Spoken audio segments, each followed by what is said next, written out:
Israel recurrió a una fuente improbable de Gaza en busca de apoyo contra Hamás, mientras su fuerza aérea impactaba instalaciones relacionadas con la UAV en el Líbano. Jerusalén, Israel.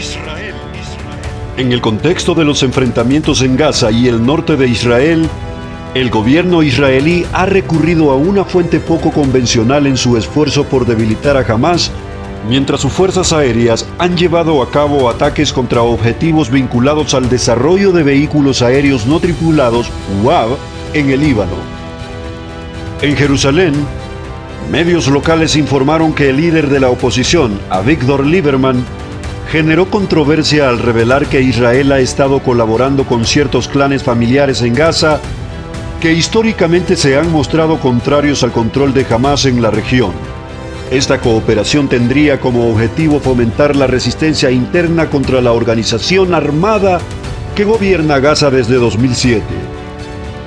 El primer ministro israelí, Benjamín Netanyahu, no desestimó la información.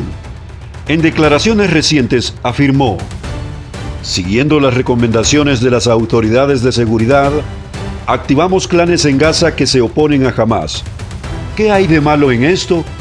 Esto solo beneficia y salva la vida de soldados israelíes de las Fuerzas de Defensa de Israel, FDI. La publicación de esto solo beneficia a Hamás, pero a Lieberman no le importa. El grupo señalado, liderado por Yasser Abu Shaba, estaría operando cerca del cruce fronterizo de Kerem Shalom, una zona bajo supervisión militar israelí que también sirve como ruta de entrada para ayuda humanitaria a Gaza.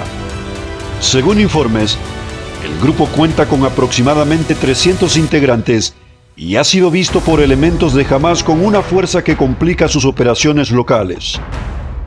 Mientras tanto, en el ámbito internacional, el medio Axios reportó que Israel habría asegurado a Estados Unidos que no tiene previsto atacar instalaciones nucleares en Irán mientras continúan las conversaciones diplomáticas. Esta posición estaría sujeta a revisión si el entonces presidente Donald Trump considerara que dichas negociaciones han fracasado.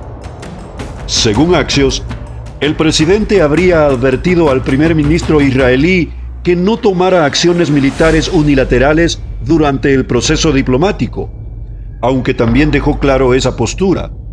Podría cambiar con una llamada telefónica si las conversaciones con Teherán no mostraban avances.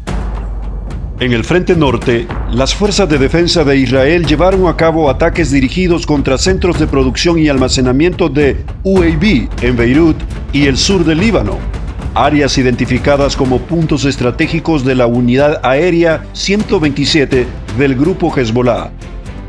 En un comunicado oficial, el ejército israelí señaló: a pesar de los acuerdos existentes entre Israel y el Líbano, la unidad aérea de Hezbollah continúa implicada en actividades que consideramos hostiles y ha estado ampliando sus capacidades con apoyo y financiamiento de elementos iraníes. Se trabaja para producir misiles de UAV como parte de un esfuerzo coordinado que amenaza la seguridad del Estado de Israel. Según las FDI, Hezbollah ha lanzado más de 1,000 vehículos aéreos no tripulados, tanto de reconocimiento como de carga explosiva, desde el inicio del actual conflicto. Previo a los ataques, las autoridades israelíes emitieron advertencias a la población civil del Líbano, instándoles a evacuar ciertas zonas específicas con el fin de minimizar el riesgo para los no combatientes. A continuación, estas son palabras de un supuesto cristiano que se identifica como diplomático internacional. Desde sus inicios, el gobierno de Israel ha tenido vínculos indirectos con el surgimiento del grupo Hamás. Se sospecha incluso que pudo haber permitido su crecimiento en ciertos momentos estratégicos. La muerte de los rehenes, según esta versión, podría ser el resultado de decisiones complejas en las que algunas personas no supieron por qué fueron expuestas, mientras otras habían tenido roles encubiertos. Para algunos, todo esto se habría utilizado para justificar las acciones militares en Gaza con la intención de controlar territorios estratégicos y beneficiar a ciertos sectores con intereses económicos. Pero, Antes de cerrar esta noticia, queremos aclarar una de las afirmaciones más repetidas y más malinterpretadas sobre el conflicto entre Israel y Hamás. Algunos dicen que Israel creó a Hamás. Esta idea, aunque muy compartida en redes sociales, no es exacta y puede inducir a un juicio injusto y peligroso.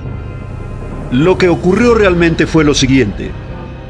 Durante las décadas de 1970 y 1980, Israel permitió la existencia de ciertos grupos islámicos moderados en Gaza, como Muhammad al-Islamiyya, liderada por el jeque Ahmed Yassin. Esto se hizo con la intención de debilitar a la OLP, que en ese momento era el principal grupo hostil y secular en la región. Era una jugada política para crear contrapesos internos, pero con el tiempo, esa organización mutó. Se radicalizó y en 1987 dio origen al grupo terrorista que hoy conocemos como Hamás. Israel nunca financió directamente a Hamás como grupo terrorista ni lo creó con ese propósito. Fue un error de cálculo político, no una conspiración planificada para justificar guerras futuras. Hamás, desde su fundación, ha declarado abiertamente su objetivo de eliminar a Israel.